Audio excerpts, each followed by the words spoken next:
Science truth will be unveiled. In the kingdom of shadows, where love and lies are scaled, there's no more as gentle spirit unveiled.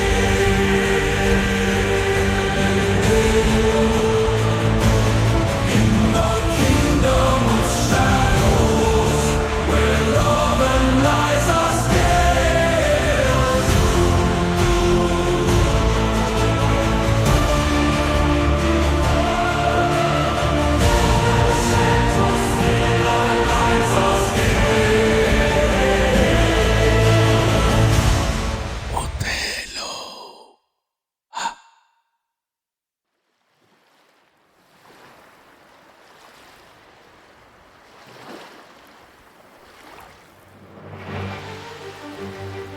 Ottoman তুর্কি নৌবাহিনী আক্রমণ করতে সমুদ্রপথে এগিয়ে আসছে খবর পেয়ে অস্থির হয়ে উঠেছেন সাইপ্রাসের গভর্নর মন্টানো।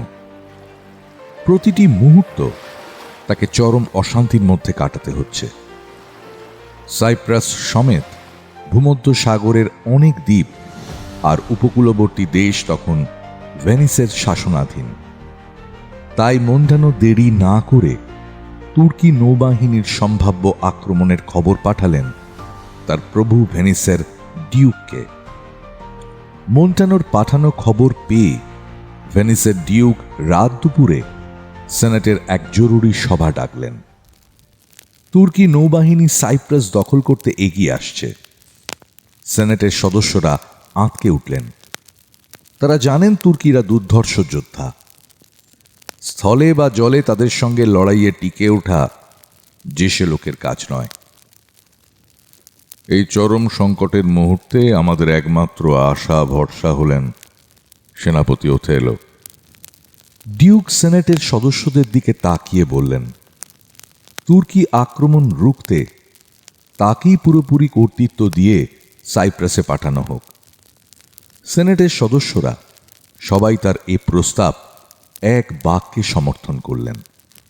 ডিউকের হুকুমে তার সৈনিকরা ওথেলোকে খবর দিতে তখনই রওনা হল। ভেনিসের বাসিন্দা হলেও ওথেলো কিন্তু সেখানকার আর সব মানুষের মতো শ্বেতাঙ্গ নন। তার গায়ের চামড়া কালো। ওথেলোর দেশ আফ্রিকার মরক্কোতে। জাতিতে মূরক।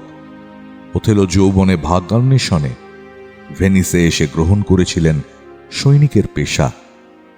বহু যুদ্ধে নিজের সাহস ও রণকৌশলের স্বাক্ষর রেখে তিনি জীবনে প্রচুর উন্নতি করেছেন। বিদেশি হয়েও তিনি আজ ভেনিসের প্রধান সেনাপতির আসন অর্জন করেছেন। ডিউকের সৈনিকদের পাশাপাশি আরও কিছু লোক তখন খুঁজে বেড়াচ্ছে ওথেলোকে। এদের মধ্যে আছেন সেনেটের অন্যতম সদস্য ব্রাবান্সিও। এত রাতে তাদের ওথেলোকে খুঁজে বেড়ানোর কারণ একটাই। অল্প কিছুক্ষণ আগে সেনেটের ব্রাবান্সিও খবর পেয়েছেন তার অপরূপ রূপসী মেয়ে ডেসডিমোনা কাউকে কিছু না জানিয়ে বাড়ি থেকে বেরিয়ে গেছেন। তারপরে ভেনিস শহরের কোনো এক জায়গায় সবার নজর এড়িয়ে গোপনে বিয়ে করেছেন ভেনিসের প্রধান সেনাপতি মুর ওথেলোকে। এ খবর ব্রাবান্সিওকে দিয়েছিলেন ভেনিসের সেনাবাহিনীর এক পদস্থ সেনানী। নাম তার ইয়াগো। ইয়াগো একা নন। খবরটা ব্রাবান্সিওর কানে তোলার সময় ভেনিসের এক ধনী জনৈক অপদার্থ পুত্রও ছিল তার সঙ্গে। নাম তার রড্রিগো। খবরটা সেনেটর ব্রাবান্সিও গোড়ায় বিশ্বাস করতে চাননি। পরে যখন খোঁজ নিয়ে দেখলেন তার মেয়ে ডেসডিমোনা সত্যি বাড়িতে নেই, তখন স্বাভাবিক কারণেই সন্দেহ জাগল তার মনেও। ব্রাবান্সিও ভেবে দেখলেন ইয়াগো যে খবর তাকে শোনালেন তা সত্যি হলেও হতে পারে। প্রধান সেনাপতি ওথেলো কিছুদিন ধরে তার বাড়িতে বেশি যাতায়াত করছেন, তা ব্রাবান্সিও ঠিকই লক্ষ্য করেছিলেন। ওথেলো ভেনিসের নামী লোক, দেশের প্রধান সেনাপতি। তার মতো মানুষ তার বাড়িতে আসায় ব্রাবান্সিও বেশ গর্ব অনুভব করতেন। তার মেয়ে ডেসডিমোনা যে ওথেলোকে বেশ পছন্দ করে, তাও তার চোখ এড়ায়নি। ওথেলো বাড়িতে এসেছেন খবর পেলেই ডেসডিমোনা যেখানেই থাক ছুটে এসে হাজির হতো। হাসি মুখে তাকে নিয়ে যেত নিজের মহলে। তার জীবনের নানা রকম রোমাঞ্চকর ঘটনা শোনার জন্য বায়না করত। কম বয়সী মেয়েরা বীরপুরুষদের মুখ থেকে তাদের জীবনের এমনই হরেক রকম রোমাঞ্চকর অভিজ্ঞতা শুনতে আগ্রহ দেখায়। তাই ব্রোবেনশিও তখন এর মধ্যে দোষের কিছু দেখেননি। কিন্তু নিরালায় গল্প করার সুযোগে ওথেলো আর ডেসডিমোনার মধ্যে যে প্রেম ভালোবাসার সম্পর্ক গড়ে উঠেছিল, তা এতদিনে বুঝতে পারছেন ব্রোবেনশিও। আর তারই পরিণতিতে আজ তাদের এই গোপনে বিয়ের অনুষ্ঠান। কিন্তু ওথেলো যত বড় মানি লোকই হন না কেন, ডেসডিমোনার সঙ্গে তার বিয়ে হোক তা কোনো মতেই মেনে নিতে পারবেন না ব্রোবেনশিও। একে ওথেলো বিদেশি এবং বিধর্মী, তার উপর ডেসডিমোনা তার মেয়ের বয়সী। এক্ষেত্রে ডেসডিমোনার সঙ্গে ওথেলোর বিয়ে তিনি কোনো মতেই মেনে নিতে পারবেন না। ওথেলোর কাছ থেকে মেয়েকে উদ্ধার করে আনতে তাই ব্রোবেনশিও নিজেই লোকজন জোগাড় করে বাড়ি থেকে বেরিয়ে পড়েছেন। ডিউকের সৈনিকরা ওথেলোকে জানালো ডিউক বিশেষ প্রয়োজনে তাকে এই রাত দুপুরে ডেকে পাঠিয়েছেন। আর ব্রোবেনশিও বললেন তার মেয়ে ডেসডিমোনাকে ফুসলে বাড়ি থেকে বার করে নিয়ে যাবার অপরাধে তিনি রাতের বেলায় ওথেলোকে আদালতে হাজির করবেন। ওথেলো এলেন ডিউকের কাছে। ব্রোবেনশিও নিজেও এলেন তার সঙ্গে তার নামে ডিউকের কাছে নালিশ জানাতে। তুর্কি নৌবাহিনী সাইপ্রাসের ধারে কাছে ঘেঁষার আগেই কিভাবে তাদের হটিয়ে দেওয়া যায় রাতের ঘুম বিসর্জন দিয়ে তাই নিয়ে মাথা ঘামাচ্ছেন ডিউক ও তার পারিষদরা। এরই মধ্যে ব্রোবেনশিও ওথেলোর বিরুদ্ধে তার মেয়েকে ফুঁসলে নিয়ে যাবার অভিযোগ পেশ করলেন। ডিউক পড়লেন মহা ফ্যাসাদে। তুর্কি আক্রমণ রোখা খুবই গুরুত্বপূর্ণ। অন্যদিকে ব্রোবেনশিও নিজেও তার সেনেটের সদস্য। তার অভিযোগের গুরুত্বকেও খাটো করে দেখা তার পক্ষে সম্ভব নয়। অনেক ভেবে ডিউক শেষ পর্যন্ত এই সিদ্ধান্তে এলেন যে ব্রোবেনশিওর অভিযোগের বিচার না সেরে অন্য কাজে হাত দেওয়া তার পক্ষে সম্ভব নয়। উপস্থিত অন্যান্য সেনেটরদের সামনে সেনেটর ব্রোবেনশিও এবার ওথেলোর বিরুদ্ধে তার অভিযোগ ডিউককে শোনালেন। ব্রোবেনশিও বললেন ওথেলো যখন আফ্রিকার লোক তখন নিশ্চয়ই জাদু আর তুকতাক জানেন। জাদু বলে তিনি ডেসডিমোনাকে বশ করেছেন। বিধর্মী হয়েও এই জাদুর সাহায্যেই তিনি গোপনে তাকে বিয়ে করেছেন। ওথেলোর পক্ষে এ অতি গর্হিত অপরাধ। আগে এই অপরাধের বিচার হোক।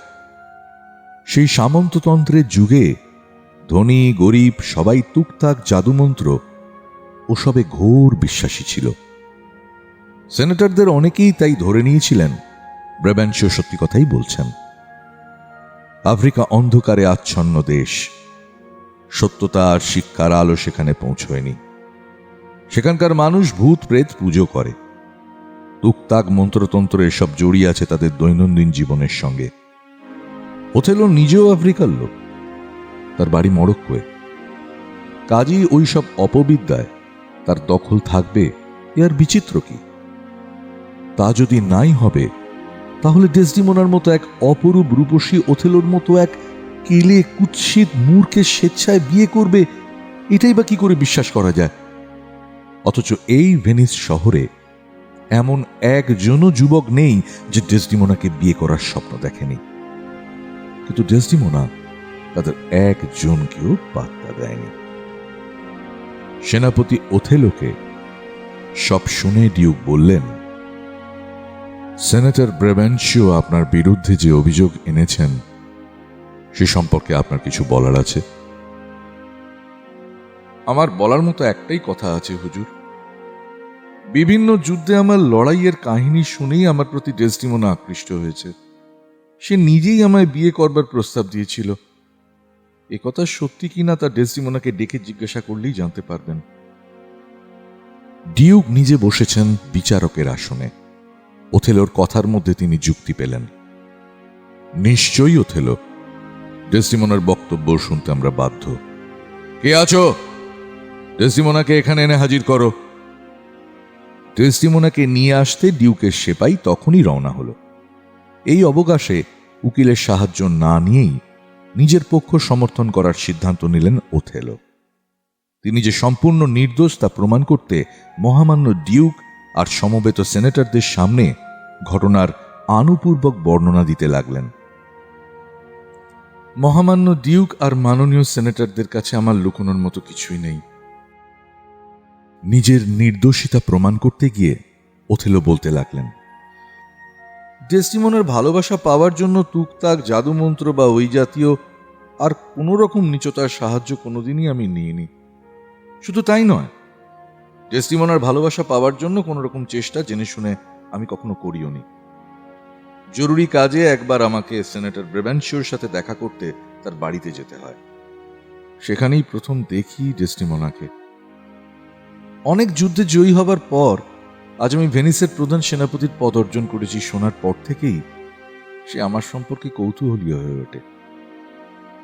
অবশ্য এর কারণও ছিল, জ্ঞান হবার পর থেকে বড় হয়ে ওঠা পর্যন্ত ডেসডিমোনা যে সমস্ত পুরুষ মানুষ দেখেছে, আমায় দেখতে তাদের চেয়ে পুরোপুরি আলাদা।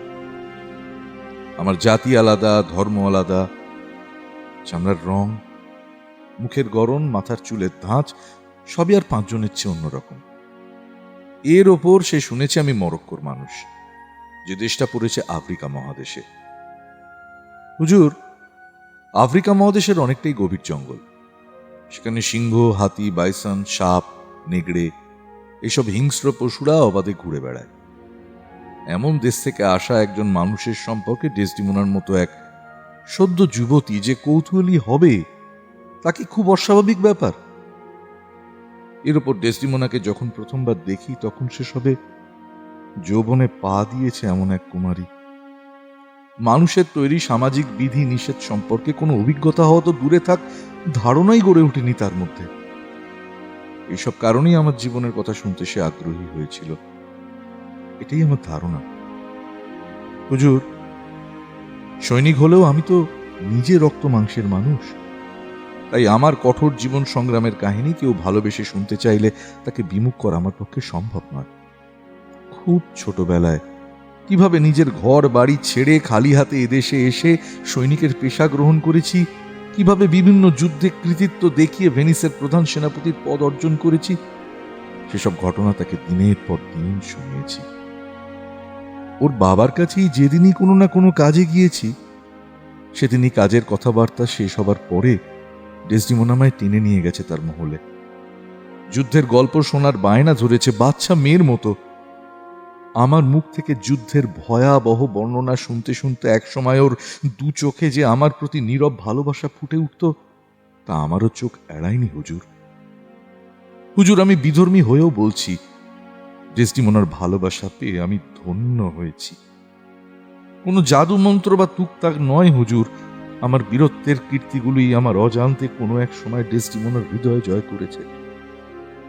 নিজের নির্দোষিতার সপক্ষে আমার আর কিছু বলার নেই মাননীয় ডিউক।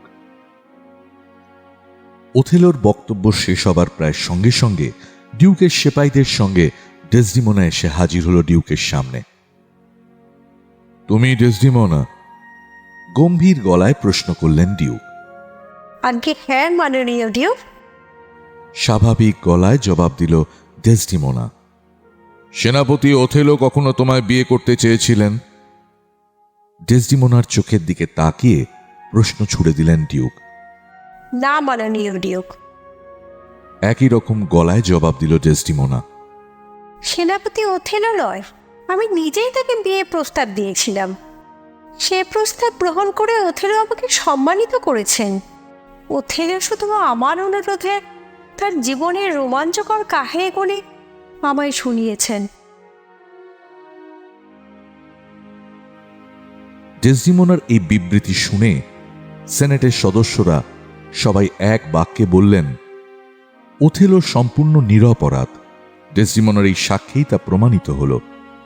অতএব সেনাপতি ওথেলোর ওপর থেকে সেনেটর ব্রেভেনশিওর আনার অভিযোগ খারিজ করে দিয়ে যে সংকট ঘনিয়ে এসেছে তা থেকে উদ্ধারের দায়িত্ব তাকে দেওয়া হোক।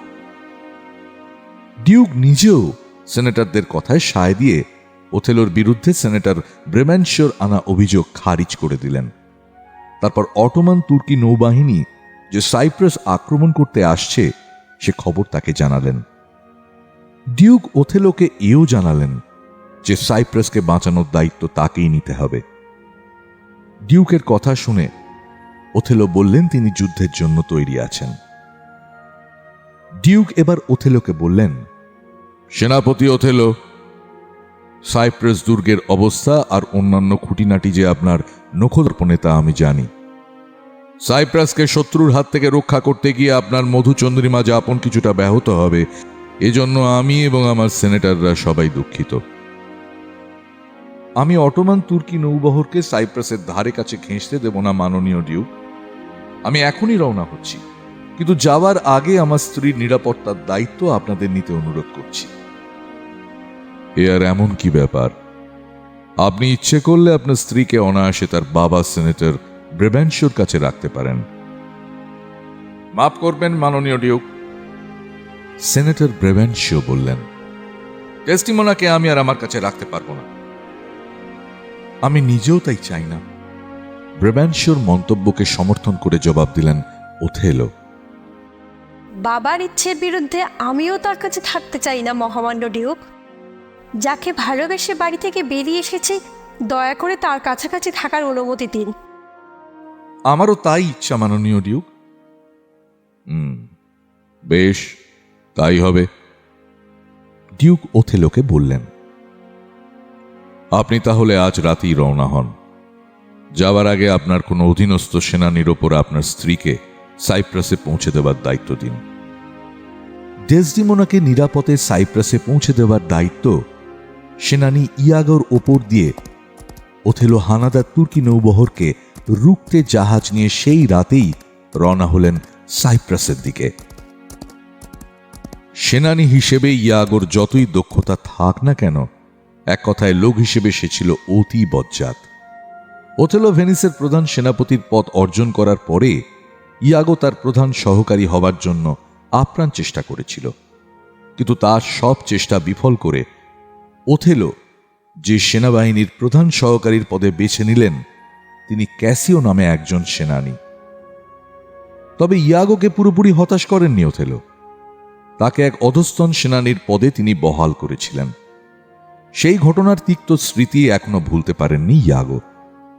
মনে মনে ওথেলোর ওপর সে অনেক দিনের রাগ পুষে রেখেছে।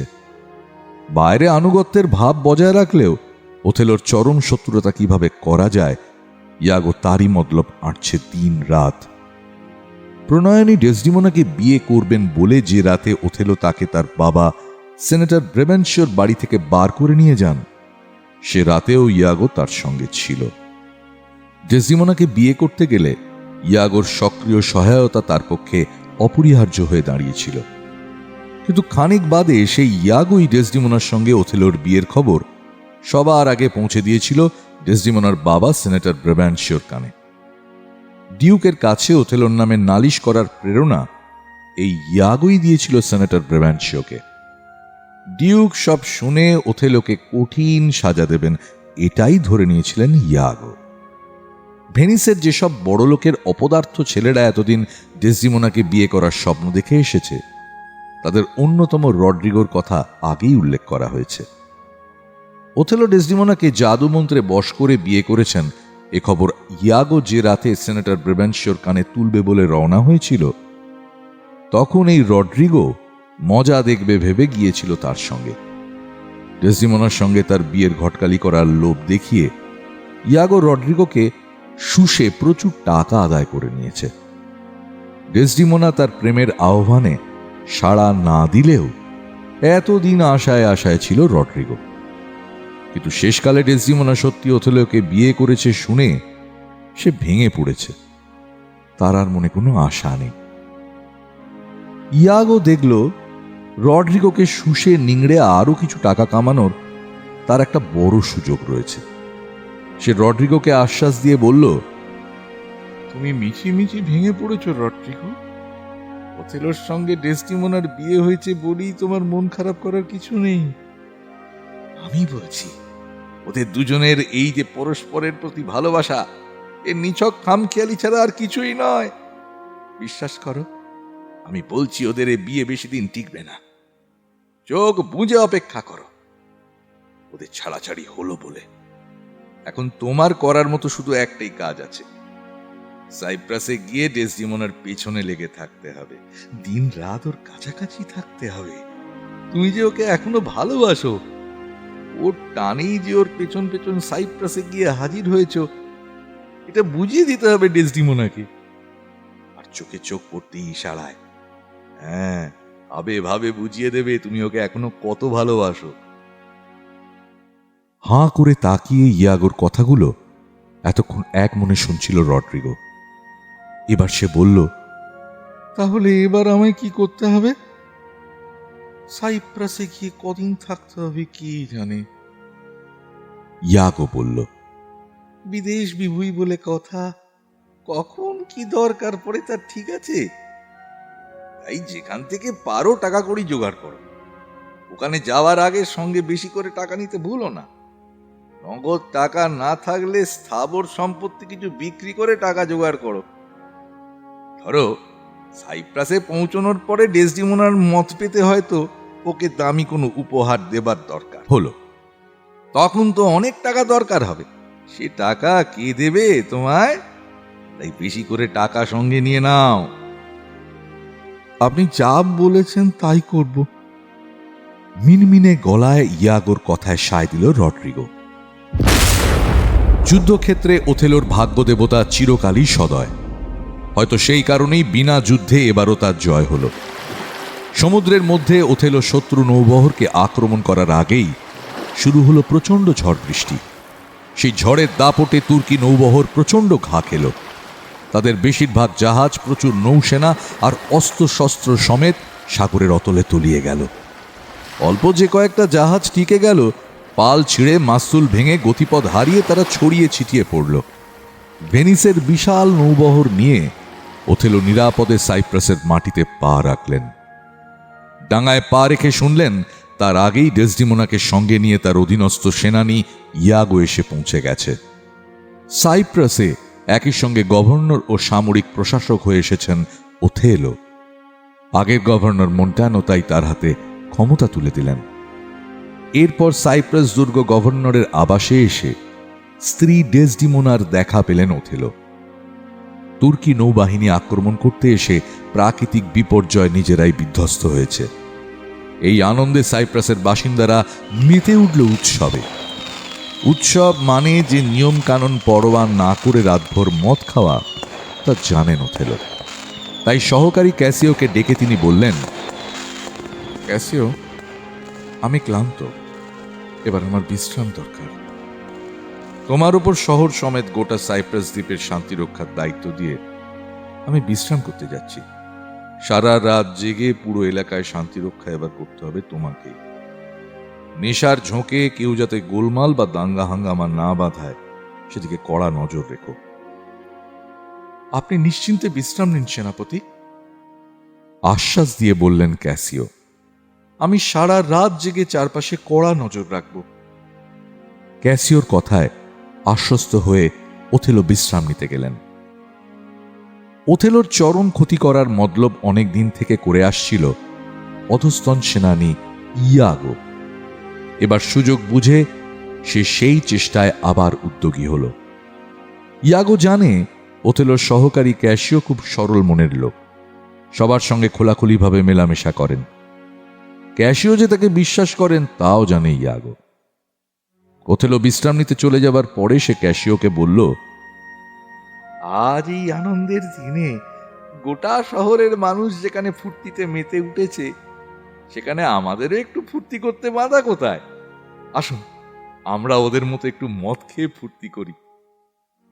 ইয়াগোর বদ মতলবের কথা জানেন না ক্যাসিও, তাই তার প্রস্তাবে তিনি দোষের কিছু দেখলেন না। বেশ তো, ক্যাসিও সায় দিয়ে বললেন, অল্প স্বল্প খেতে বাধা কোথায়? ক্যাসিও তার প্রস্তাবে রাজি আছেন জেনে শয়তান ইয়াগো দুটো পাত্রে মদ ঢালল। একটা পাত্র ইচ্ছে করে বেশি মদ ঢালল, তারপরে সেই পাত্রটা রাখল ক্যাসিওর সামনে। নিজের পাত্রে কম পরিমাণে মদ ঢালল ইয়াগো। ক্যাসিও তখনও ইয়াগোর মতলব ধরতে পারেননি, তাই কয়েক চুমুকে পাত্র শেষ করে ফেললেন। সঙ্গে সঙ্গে ইয়াগো তার পাত্রে আবার মদ ঢালল। আবার কিছুক্ষণের মধ্যে ক্যাশিও তা উড়িয়ে দিলেন। ক্যাশিওর পাত্র খালি হতে ইয়াগো আবার তাতে মদ ঢেলে দিল। এইভাবে প্রচুর মদ খাবার ফলে ক্যাশিওর খুব নেশা হলো। রাতের বেলা শহরের শান্তি রক্ষার দায়িত্ব যে ওথেলো তাকে দিয়েছেন তা ভুলেই গেলেন তিনি। তবুও নেশাগ্রস্ত অবস্থাতেই প্রহরীদের কাজকর্ম তদারক করতে টলতে টলতে বেরোলেন তিনি।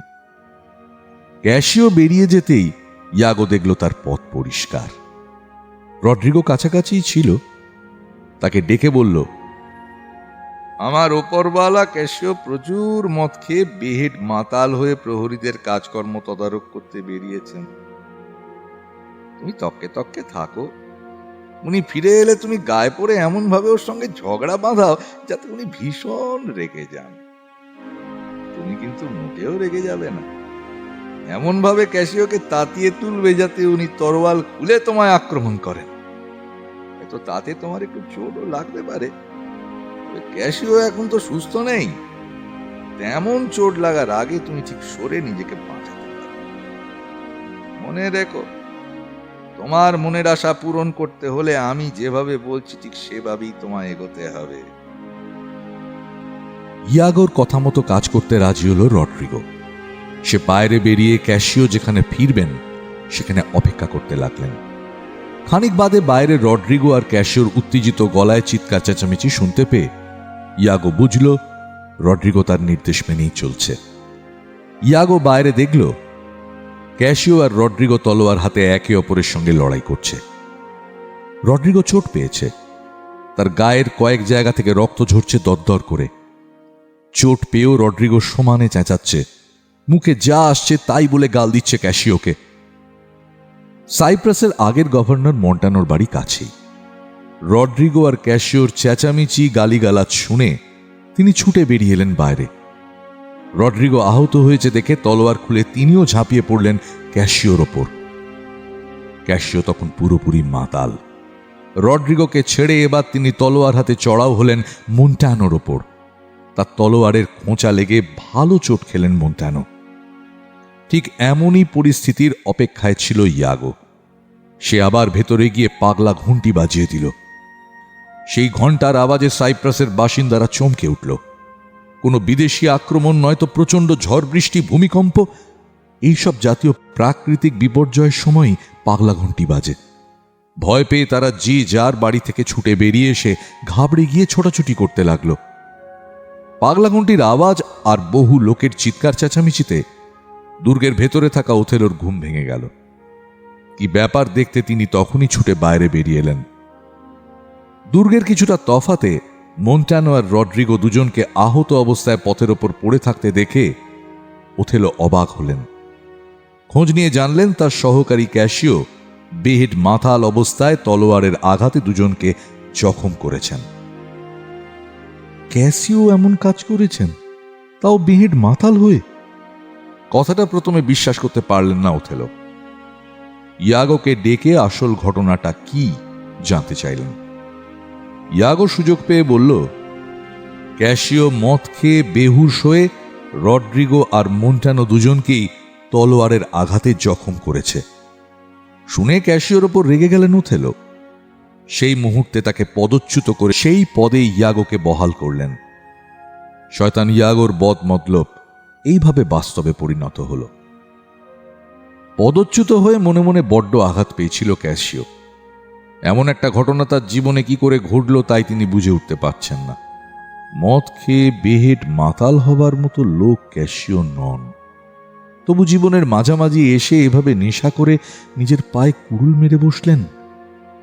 তিনি যে ইয়াগোর চক্রান্তের শিকার হয়েছেন সে কথা একবারও ক্যাশিওর মাথায় এলো না। আর এই ঘটনার জন্য তিনি নিজেকেই দায়ী করলেন। ইয়াগো এলো তাকে সান্ত্বনা দিতে। সহানুভূতি মাখানো অনেক ভালো ভালো কথা শুনিয়ে বলল, এক কাজ করুন, আপনি গভর্নর ওথেলোর স্ত্রী ডেসডিমোনাকে একটু ধরাধরি করুন। আমার দৃঢ় বিশ্বাস ডেসডিমোনা আপনার হয়ে একবার বলে দিলে ওথেলো এবারের মতো আপনার দোষ ঠিক মাফ করে দেবেন। আর আপনাকে তিনি আগের পদেই বহাল করবেন। ইয়াগোর কথা ক্যাসিওর মনে ধরল। ডেসডিমোনা ক্যাসিওকে ভালোই চেনেন। বিয়ের আগে ওথেলো যখন তার কাছে যেতেন তখন ক্যাসিও বহুবার গেছেন তার সঙ্গী হয়ে। ওথেলোর দুধ হয়ে বহুবার নানা রকম খবর তিনি পৌঁছে দিয়েছেন ডেসডিমোনাকে। ক্যাসিও দেরি না করে তখনই এসে হাজির হলেন ডেসডিমোনার কাছে। সব কথা তাকে খুলে বললেন। তারপর কাঁদো কাঁদো গলায় অনুরোধ করলেন, আপনি আমায় বাঁচান, এই অপমান আর অসম্মান থেকে উদ্ধার করুন। ক্যাসিওকে স্বামীর বিশ্বস্ত সহকারী ছাড়াও তাদের হিতাকাঙ্ক্ষী হিসেবে চেনেন ডেসডিমোনা। তার মুখে তার দুর্ভাগ্যের কথা শুনে সে নিজেও তাই দুঃখ পেল। ক্যাসিওকে আশ্বাস দিয়ে ডেসডিমোনা বলল, কথা দিচ্ছি, আমার স্বামীকে সব কথা বললে আপনাকে এই বিপদ থেকে উদ্ধার করবে। ওদিকে ওথেলোর ক্ষতি করতে ইয়াগো ফের মতলব আঁটছে। ক্যাসিও ডেসডিমোনার কাছে গেছেন, নিজের হারানো পথ ফিরে পাওয়ার জন্য তাকে ধরাধরি করছেন গোপনে। এই খবরটুকু জেনে সে দুর্গের ভেতরে ঢুকে দেখা করেছে ওথেলোর সঙ্গে। যেন বিশেষ কাজ আছে এমন ভাব করে ওথেলোকে কায়দা করে দুর্গের সেই অংশে সে নিয়ে এসেছে যেখানে ক্যাসিও কথা বলছিলেন ডেসডিমোনার সঙ্গে। তাদের দুজনকে একসঙ্গে কথা বলতে দেখে ওথেলোকে শুনিয়ে সে বলে উঠল, আরে এইসব কি হচ্ছে? ছি ছি, সবার চোখের আড়ালে, না, ভালো কথা নয়, এ মোটেও ভালো কথা নয়। কি বলছো? সহকারী ইয়াগোর মন্তব্য কানে যেতে ওথেলো বললেন, ভালো কথা নয় মানে কি? কি বলতে চাও তুমি? ও কিছু নয়। ইয়াগো সঙ্গে সঙ্গে নিজেকে সামলে নিয়ে বলল, আমি খানিক আগে অন্য কথা ভাবছিলাম। কিন্তু মুখে এ কথা বললেও সে যে কিছু চেপে যাচ্ছে তা বেশ বুঝতে পারলেন ওথেলো। কিন্তু ব্যাপারটা জানার জন্য তিনি আর তাকে চাপ দিলেন না। ইয়াগো চলে যাবার পর ওথেলো এলেন ডেসডিমোনার কাছে। তার খানিক আগে ক্যাসিও বিদায় নিয়েছেন। ওথেলো আসতেই ক্যাসিওকে এবারের মতো মাপ করে তার আগের পদে বহাল করার অনুরোধ জানালো ডেসডিমোনা। ক্যাসিওকে ওথেলো নিজেও খুব ভালোবাসতেন। তার মতো এক দায়িত্বশীল কর্তব্যপরায়ণ মানুষ কেন যে এমন গর্হিত অপরাধ করে বসলেন তাই তিনি ভেবে পাচ্ছিলেন না। ডেসডিমোনার কথা শুনে ওথেলো ভেবে দেখলেন ক্যাসিও তার অপরাধের সাজা পেয়েছেন, তাই এবার তিনি অনায়াসে তাকে মাপ করতে পারেন। ওথেলো ডেসডিমোনাকে বললেন ক্যাসিওকে তিনি এবারের মতো নিশ্চয়ই মাপ করবেন। ইয়াগোর বউ এমিলিয়া ডেসডিমোনার মাইনে করা সহচরী। ওথেলো দুর্গে না থাকলে ডেসডিমোনাকে সঙ্গ দেওয়া আর তার সব রকম কাজে সাহায্য করাই তার কাজ। এমিলিয়ার মুখ থেকেই ইয়াগো শুনল ওথেলো ডেসডিমোনার অনুরোধ রক্ষা করতে ক্যাসিওর অপরাধ এবারের মতো মাপ করে তাকে নিজের সহকারী পুরনো পদে বহাল করতে রাজি হয়েছেন। খবরটা শোনার সঙ্গে সঙ্গে নতুন বদবুদ্ধি চাপল ইয়াগোর মাথায়। ওথেলোর ক্ষতি কিভাবে করা যায় তা ভাবতে লাগলো ইয়াগো। নিজের মতলব হাসিল করতে বউকে নানাভাবে কাজে লাগায় ইয়াগো।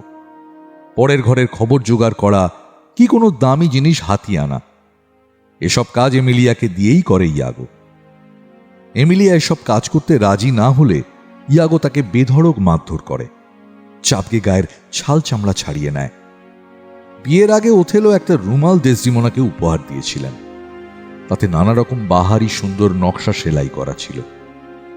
ওই রুমালটি ওথেলোর বাবা মিশরের এক বেদিনীর কাছ থেকে জোগাড় করেছিল। রুমালের সেলাই করা নকশার মধ্যে জাদু শক্তি আছে একথা ওথেলোর মাকে বলেছিলেন তার বাবা। রুমালটি তাকে উপহার দিয়ে ওথেলোর বাবা বলেছিলেন এই রুমাল যতদিন তার কাছে থাকবে ততদিন তাদের দুজনের ভালোবাসা বজায় থাকবে। জীবনের শেষ দিন পর্যন্ত স্বামীর দেওয়া সেই রুমালখানা নিজের কাছে রেখেছিলেন ওথেলোর মা। শেষ নিঃশ্বাস ফেলার আগে ওথেলোর হাতে রুমালখানা তিনি দেন। বিয়ের পর নিজের স্ত্রীকে তা উপহার দেওয়ার নির্দেশ দেন। সেই সঙ্গে ওই রুমালের মধ্যে যে জাদু শক্তি আছে সে কথাও তাকে বলেন। মায়ের কথা রাখতে বিয়ের পর ওথেলো সেই মন্ত্রপুত রুমালখানা উপহার দেন ডেসডিমোনাকে। দেওয়ার সময় তার বিশেষ গুণের উল্লেখ করেছিলেন তিনি, আর সেই কারণে রুমালখানা সাবধানে রাখতেও বলেছিলেন। ইয়াগো ওথেলোর সেই রুমালের কথা জানত। রুমালখানা চুরি করে তাকে এনে দেবার জন্য সে এমিলিয়াকে চাপ দিতে লাগল। স্বামীর কথা মতো কাজ না করলে তাকে বেধড়ক মার খেতে হবে জানে এমিলিয়া।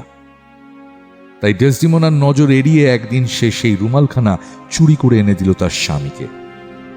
ইয়াগো নিজের মতলব আগে থেকেই তৈরি করে রেখেছিল। রুমাল পেয়েই সে সেটা তখনই চুপি চুপি রেখে দিয়ে এলো ক্যাশিওর ঘরে।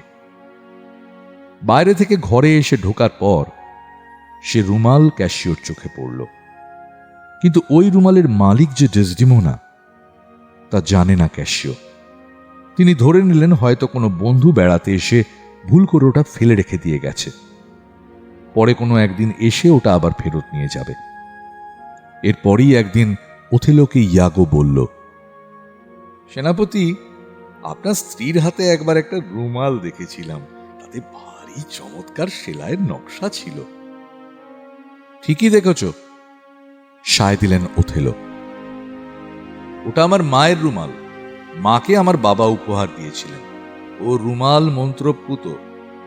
আমার বাবা এটা মিশরের এক বেদিনীর কাছ থেকে জোগাড় করেছিলেন। ওথেলোর কথা শুনে ইয়াগো অবাক হবার ভান করল। সে কি? ওই রুমাল তো ক্যাশিও ওর প্রেমিকা বিয়াঙ্কাকে দিয়েছে।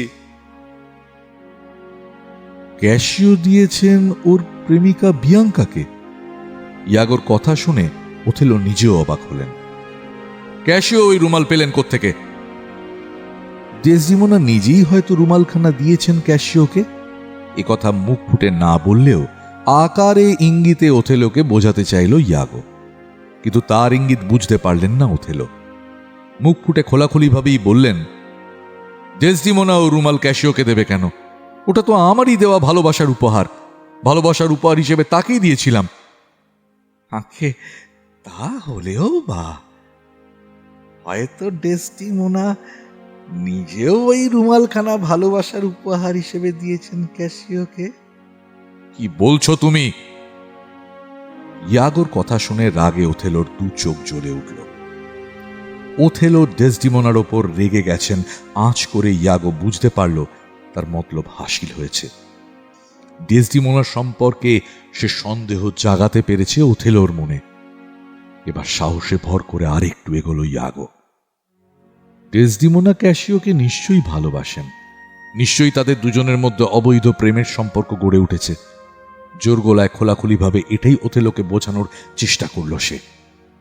ক্যাশিওর অপরাধ এবারের মতো মাপ করে তাকে আগের পদে আবার বহাল করার জন্য তো ডেসডিমোনাই তার হাতে পায়ে ধরে বলেছিল। একথা ঠিক। তখনই ওথেলোর মনে পড়ে গেল। তিনি ধরে নিলেন ডেসডিমোনা নিশ্চয়ই ভালোবাসে ক্যাশিওকে, আর তাই তাকে চাকরিতে আবার বহাল করার জন্য সে তাকে ওভাবে অনুরোধ করেছিল। আপনি মিচিমিচি মন খারাপ করছেন সেনাপতি। আপনার স্ত্রী ডেসডিমোনার বেলায় যা ঘটেছে তা খুব স্বাভাবিক। কোনো নারী চিরকাল একজন পুরুষকে ভালোবাসতে পারে না। তাছাড়া ক্যাশিওর বয়স আপনার চেয়ে অনেক কম, তাকে দেখতেও আপনার চেয়ে ঢের বেশি সুন্দর। কাজেই ক্যাশিওর প্রতি ডেসডিমোনা দুর্বল হয়ে পড়বেন, এ তো খুব স্বাভাবিক ব্যাপার। নিজ ইয়াগোর মুখ থেকে শোনা এসব কথা বিশ্বাস করতে ওথেলোর মন চাইছে না ঠিকই, তবু বয়ে যাওয়া একের পর এক ঘটনার স্রোত একসময় তার স্ত্রী ডেসডিমোনার অসতী নষ্ট চরিত্রের মেয়ে মানুষ এমন ধারণাই গড়ে তুলল তার মনে। তার সঙ্গে প্রেমের সম্পর্ক গড়ে ওঠার আগে নিশ্চয়ই ক্যাশিও ছিলেন ডেসডিমোনার গুপ্ত প্রেমিক। নিশ্চয়ই সবার চোখ এড়িয়ে দুজনে একে অপরকে ভালোবাসতেন। ওথেলোর সঙ্গে ডেসডিমোনার বিয়ে হলে সবসময় তিনি কাছাকাছি থাকতে পারবেন, আর তার ফলে নিজেদের এতদিনের গোপন পুরনো প্রেমের সম্পর্ক বজায় থাকবে। এ কথা ভেবে ক্যাশিও তাদের হিতাকাঙ্ক্ষী সেজেছিলেন। এটাই ধরে নিলেন ওথেলো। ডেসডিমোনার সঙ্গে ক্যাশিওর যে গোপন সম্পর্ক ছিল সে বিষয়ে তিনি এখন নিশ্চিত। নয়তো তার দেওয়া প্রেমের উপহার সেই রুমালখানা ডেসডিমোনা কি করে দিল ক্যাশিওকে?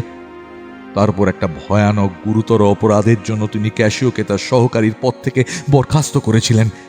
তারপরে আবার তাকে মাপ করে পুরনো পদে বহাল করতেই বা ডেসডিমোনা তার কাছে অনুরোধ করেছেন কেন? ক্যাসিওর প্রতি তার ভালোবাসার টানই যে সে এমন করেছে তাতে আর কোনো সন্দেহ নেই। এসব কথা এক নাগাড়ে ভাবতে ভাবতে ওথেলোর মাথা গরম হয়ে উঠল। এরপরে ডেসডিমোনা আবার একবার এলো। কিছু না বুঝি ক্যাসিওকে তার পুরনো পদে বহাল করতে সে আবার অনুরোধ করল স্বামীকে। সে কথা শুনে তেলে বেগুনে জ্বলে উঠলেন ওথেলো। সবার সামনে অসতী, নষ্ট চরিত্রের মেয়ে মানুষ বলে নোংরা ভাষায় গালিগালাজ করতে লাগলেন ডেসডিমোনাকে। বেধড়ক মারও মারলেন। কদিন আগে যিনি তাকে পাগলের মতো ভালোবেসেছেন তার হাতে আজ এভাবে মার খেতে হবে স্বপ্নেও ভাবেননি ডেসডিমোনা। কি অপরাধ করেছে সে? কেন ওথেলো এমন খারাপ ব্যবহার করছেন? জানতে চাইল সে। তাকে মারতে মারতেই সে প্রশ্নের জবাব দিলেন ওথেলো।